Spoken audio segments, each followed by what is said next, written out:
So this is Red Diamond Land Nav, OCS requirement. You have to find 4 points out of 7 within 4 hours. And it's within this real estate right here. A lot of land. So efficiency is very key to be successful. I got 5 out of 7. However, I did it in 1 hour and 30 minutes. So I did this pretty fast and effective. I'm gonna share my strategies that I use that was beneficial to me. And some things I may not cover in this video because it either wasn't effective for me to use or I didn't find it necessary based on the strategies I already implemented for myself. But I will slightly touch on it. Some things I will cover is plotting points, route planning, dead reckoning, and a few other things so you guys are prepared. Not just for day, because the day is a little bit easier, but you may want to get ready for the nighttime. In my opinion, plotting points is the most important part. Obviously, if you can't plot your points, you can't find it, but precision is what's gonna separate you, because I'm gonna tell y'all a couple of effective, small strategies that y'all can use so you can maximize the precision. So the first thing, these is gonna be the death of you. These are the standard issue ones that they give you along with the map and the compass. I would say toss this. Reason being, because they're not properly shaded. So you got an extra space. So reason why this is important, because this is literally could be 100-meter difference. And if you are literally at night and you have no idea how to self-correct yourself in the woods, you're gonna miss that point completely. In daytime, you might have that room for error, but at nighttime, this is gonna be an issue on some point, especially if you're not precise on that dot. So what I recommend, going on Amazon or any other store and get you another protractor, one that is very sturdy, not too flimsy, so when you plot your point at night, it's not gonna be moving. And you want to make sure that it's already shaven so it's clean, smooth, so when you plot your point, you're not gonna have any issues. Next thing I want to focus on, I got this map marker. One thing that you want to do is when you plot your point, you want to barely touch it, where you can barely see the dot. If you have a ballpoint pen and try to be like this, or you see it, this is too big. This can be, again, 200, 300 meters from your initial point. What you want to do is, don't disregard this color. You want to get you a nice fine point marker that you can do it, bam. See how big this point is in comparison to this one, or even this one or that one? You want to have the smallest dot possible. Quick explanation how to plot points. This is an 8-point grid, so your reference will start on these two numbers. So 14 and 81. So what you'll do is you'll take your protractor, and then what I typically do is I make sure first that it's on the right side. So if you can read the writing, it's good. Sometimes people have it like this. If you can't read it the right way, it's wrong side. So what you'll do is you'll find 14, which is right here, and then 81. So I see 14 right here. Make it easy. I go right to 14. Bam. And then I'll ride this all the way up till I see 81. So that's 80, 81. And then I'm always gonna slide it to the right side, never on the left side of the grid. So the first point is gonna be 6. So what I'm gonna do is I'm gonna hold this tight. I'm gonna Ouija board it all the way down to 6. The next thing, what I always do is right here, on the third point, is I always divide it by 2. So that means that you will go up 1 tick over. That's it. Next, I'm gonna find this point. So you're gonna do each one of these one at a time. So you're gonna go 81. You're already on 81. You're gonna go to 4. 4 is right here. And then what I'm gonna do, same thing, divide this by 2. That means you have to go up 3 ticks. So 4, and then what I'm gonna do is lightly touch it. Bam. That'll be my first point right here. And again, precision matters. I should barely see your dot on the map. What I recommend too, verify, plot twice. Do all the points first one time before going back to it. You don't want to keep wasting time. When I do my route planning, a lot of times I always hear people go from the furthest to the shortest. and go from there. I don't typically like doing that strategy because going for the longest one, and say you go all the way down here and you don't find your point. Now you already burnt an hour and some change to find 1 point. That's too long to be looking for 1 point. Going just for typically for 1 point. You want to make everything make sense. So what I do is, y'all gonna do a pace count. So that's walking 100 meters this way, 100 meters that way, and you get your pace count, right? So say for example, your pace count is 54 steps per 100 meters, right?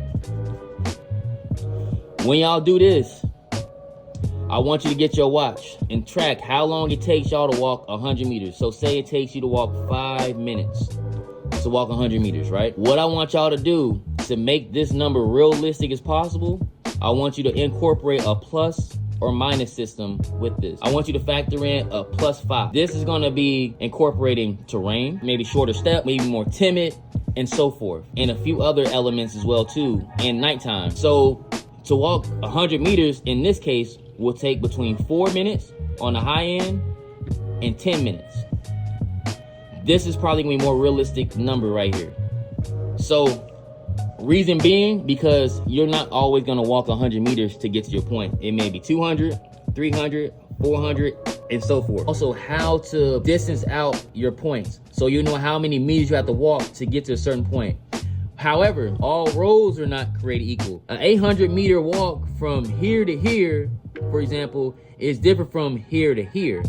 I'm gonna show you 2 ways how to measure it. Say my point is right here, and I'm coming from this angle. So what I would do is, in this point, I will take an index card like this, and I will start right at this road and go right where it starts to bend, a noticeable bend. So I would tick it right, oh wait, hold on, I'm doing it wrong, sorry. I will tick it right here, bam. Then what I'll do is I will turn it slightly to match the bend on this one, tick it, and then I will pivot one more time and make sure verify, bam, and tick it right here. What I would do is, after that, down here on the map, we'll calculate and make sure it's the right scale. So it's gonna be typically this scale right here. You'll go right here and you will measure how far it takes to get there. So in this instance, it'll take you almost 500 meters. I will look at the map and see, is there anything noticeable that can let me know that, hey, I walked too far, or I walked, or I'm on the right direction. So one thing that I noticed on this one, there is a fork. So I know I walked too far if I see this fork road. I already walked too far. If you want to be advanced and kind of understand the terrain association elevations, that's also good. That's more advanced level, but you don't have to incorporate that. More than likely, once you walk this 500, you typically will see like a goat trail. So if you're on the right path, you will see where you need to go. It's pretty obvious. Trust me, it's pretty obvious if you're on the right track. But if you walk too far, you will know at this point right here, I missed my mark. Here's another way to do it. Say, for example, my point is right here. And you see how crazy this bend is over here? But you notice there are 2 major trails going down right here, right? So instead of me having to do this, and that to calculate what I would do is I would start my pace count right here. I would say mentally, once I walk past these 2 noticeable trails, I can just simply just pace count it right here. I can say, okay, here, here. You can do this way. Or if you want to go on this trail, you can go that way. But I'll say this one's probably the better route if it's right here. And I will go right here, measure it, and say, bet, this is this amount of distance right here. This is 200 meters right here. So instead of me saying I gotta do 1,000 meters, walk this way, and then another 200 on top of that, you can just start your pace count right here and go straight from there. Easy. Notice I did not use my compass one time yet. I'm gonna explain why it makes more sense to cut through as opposed to walking all the way around. Show you how to take advantage of terrain association. So if you want to go advanced with it, you can really like understand the elevations. I'm not going to speak on that only because I'm not too familiar. I didn't really go that advanced. You can find most of these points with this basic terrain association because you're going through hella terrain, up a big hill, and this is a far walk in general. So you're going to be walking easily an hour and some change just to get from here to here. What you'll do is you'll take your compass and you will lock it either hard east, hard west, north, or south. It depends where you're going, but normally you're probably going east or west. So in this case, you're probably going to hard east. Reason why, because if you try to set the path, like say right here, in your point right here, and you're trying to do like an azimuth style where you're going to label your point, like say 200 something degrees, like 150 degrees in this scenario, and you're going to label it, so you're normally going southeast. This in this example, southeast. You can easily, for such a long distance right here, you try to go southeast, you trying to do a hard azimuth this way, you going right here, here, and you're over here easily. But let's be realistic. Let's focus at the terrain at here. You see, this is a water. This is a lot of water right here, and this is solid water. So this is probably deeper water. So realistically, you're not gonna walk through this. So what I did in my case was I found the water path that had the least path of resistance. So I did it right here where you see their dashes right here. So what I did is I walked up here, did my pace count, like I did mine like kind of like at the tip or right here or whatever path, and I set my compass hard east and walked straight. Reason why this is effective, because you might be thinking, why walk over here but my point's right here?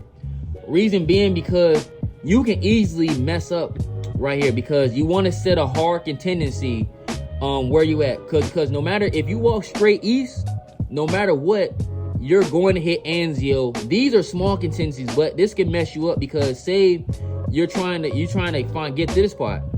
Say I'm gonna do a dead reckoning right here.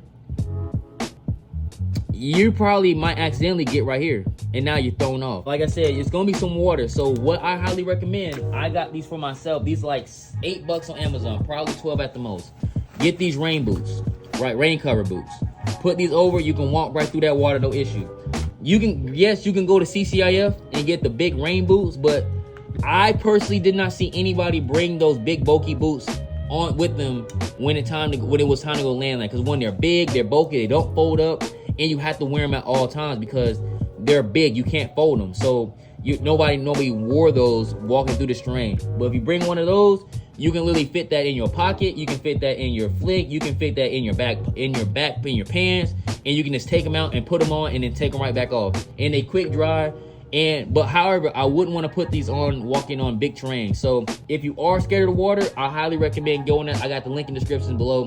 I use those when I went through the water.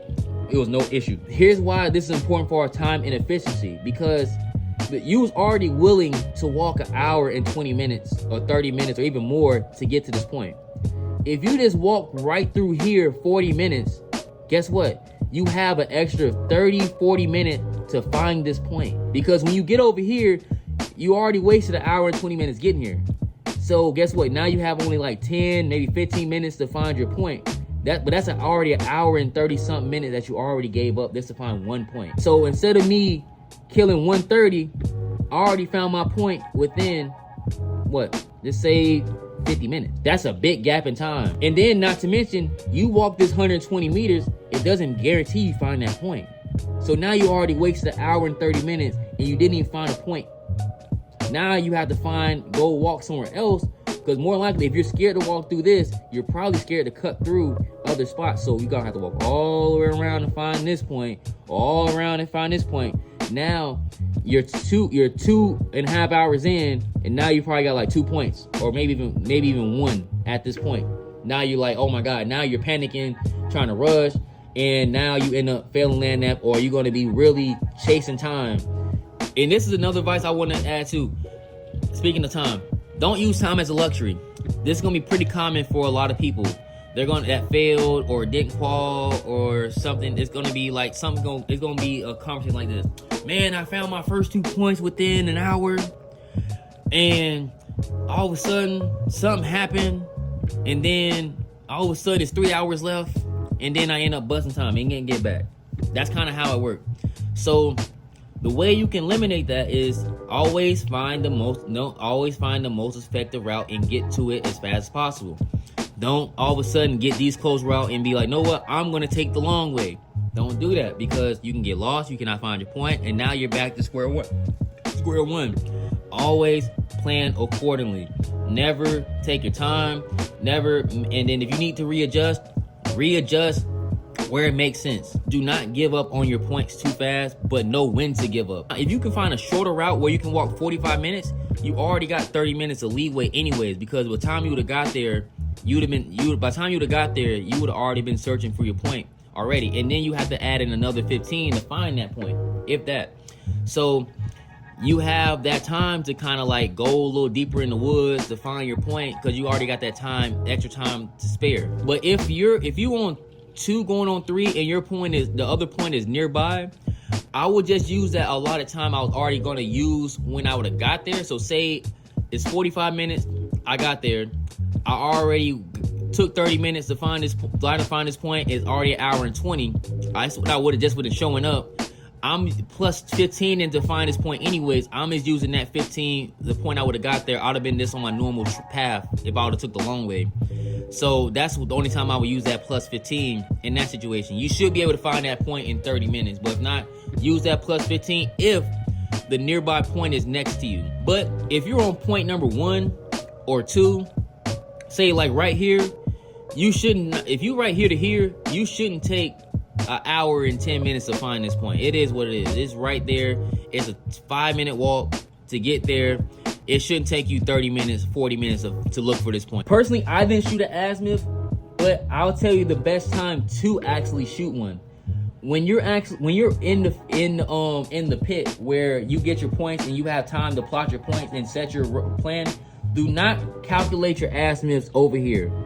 Calculate it when you get to your attack point. Certain things are not going to be exactly how it's planned. So say if you plot a point right here and you already calculate azimuth, like, okay, I'm gonna go 200 meters right here, and I'm already gonna do the little bam bam bam right over here and then shoot it. But what if you come already here and you're right here? The goat trail is right here, probably like 50 meters off from where you at. You already shot the azimuth wrong already. If you have a point out that's within 300 meters with it on the trail or the road, you wouldn't have to shoot an azimuth for, I'll say 8 times out of 10. But if you're talking about points that are 500 meters, and maybe not, it won't get nothing 600 meters, but I'll say like 400 meters and out, that's the time that I would recommend shooting an azimuth in that case. But if you incorporate terrain association, you still can finagle it either way, because when you shoot an azimuth, you still have to do terrain association either way, because just because the point is right here and you're going 60 degrees, it doesn't necessarily you're going to walk 60 degrees no matter what, because it's still going to be terrain. Certain features you're going to be off your point a lot of time. You still have to use terrain to get back on a degree to get to where you need to go to. Plus, just because you shoot it at 60 degrees doesn't mean that point's going to be still there. Because remember, you still have to worry about plotting precision. This can be a 200 meter radius, while this could be a 70 meter radius. Will you be in the right direction? Yes. But you still, even if you're off, you still gonna have to use terrain association. And then if you're really advanced, you'll know how to manipulate and understand like the terrain. Like, okay, right here, you're going downhill, up a hill. So your point gonna be somewhere going down the mountain or up the mountain. You don't wanna become too reliant on the trails.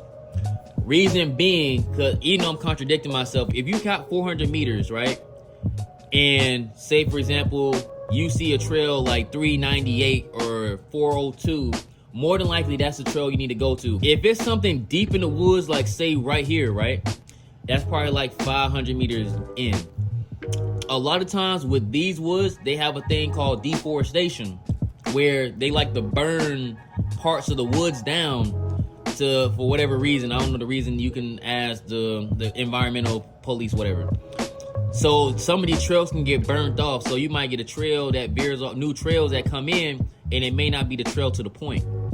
So that's why I would say if anything past 300 or 400 meters, that's the time I recommend doing an azimuth, because you won't get veered off by the trails. If within 300 meters, more than likely those trails are still prominent and they can take you to your point. Now I'm about to do a demonstration, so let's get to it. And don't use this type of marker, use a black one.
I'm gonna make up a new starting point because I actually had a point right here. That's my bad. So I'm gonna make my starting point right here. So this will be my starting point.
So this right here is potential ways you can get this. I'm just doing this on the minimum pass point. I know I always say plot 5, but if you want a minimum pass, you can do these combinations right here. Like, comment below what y'all think y'all would do.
phone was dead, so I was literally explaining everything, and I didn't know my phone was not even on the whole time. So let me kind of go over this madness. So this is my acronym I made up, 3 ESPs. That is meaning eyesight points. So eyesight points are any points that are within 50 meters and below. So when you hit the trail, you should be able to see it within eyesight view. So these are easy points. These should be easy grabs. So I did, based on my points, I had 3 of these. So I know for a fact that if I get 3 of these, I should be close to passing. So the issue is right now is planning around the 1 out of 3. So meaning these are points that are kind of off the trail. They might be a little effort to find, but if I'm trying to pass, all I need to do is find 1 of these points and I should be good to go. But I'm going to plot for 2 out of these 3. So I should be able to find these without any issues. So we got to figure out what path makes sense that I can get my 3 SPs without any issues and get 2 of these points. So what I'm going to do is I'm going to attack this point first. So reason being, because this is not too far off the trail, and this is going to be the first point that I'm going to attack. So it should be daylight out. It shouldn't be too dark where it's going to be hard to find this point, because it's like 100 and so meters out inwards. So I'm going to go all the way up here. I already calculated my distance. It's like 980 meters to go up this way. However, what I'm going to do is, as my contingency to know I'm going in the right direction, or am I near my point, there's this trail right here. So within 40 minutes, I should be able to, when I say 40 minutes, this is me calculating the time that it would take me to walk per 100 meters based on my pace count. So within this 40-minute radius, I should start to see this trail on the back end. So I should be in good hands. And if I don't, I still will start looking towards the right. And once I see this distinguishable trail, that means I'm within, I think I was within, I should be within 80 meters of this point to dive in, to make a hard left to get this next point. So once I get this point or don't get this point, I should have a leeway to go back here within the next like hour or so. It should be getting point number 1. If not, it's still 0. I'm going to get this definite point right here. This will be point number 2. This is right next to the road, so I should pretty much walk to it and see it probably like within a few meters with no issue. So I'm going to walk all the way up here. I'm going to start on this bend. This one I'm going to start doing my pace count. Where you see that nice bend on the road, that's when I'm going to start my pace count, so I know I'm on the right path. After I find this point, which I know for certain I will find this point, I should be at 2 out of 2 or 1 out of 2. My next route I'm going to do is I'm going to come back down this way. I'm going to attack this point, which will be right here. It's going to be a nice trail, so I don't have to pace count. I'm going to see the trail, and I'm going to go on the first trail right here. So down here, this is where I will shoot an azimuth, because it should be dark around this time, so it's going to be hard for me to just walk through without seeing my point. So I'm going to shoot an azimuth right over here, and I'm going to do it right on the edge of where this trail cuts off. This is around 250 meters, so I'm going to do my azimuth and shoot that down there and should find my point. So I should be 2 out of 3, 3 out of 3, or worst case scenario is 1 out of 3. So if I'm either or, it doesn't matter what, I'm going to hit this E point. So I'm going to dead reckon all the way through to point 6. So I should definitely have 2 points right here for certain at this time, or I should be done. So I should be 2 out of 4, or 4 out of 4, or 3 out of 4 at this point, guaranteed.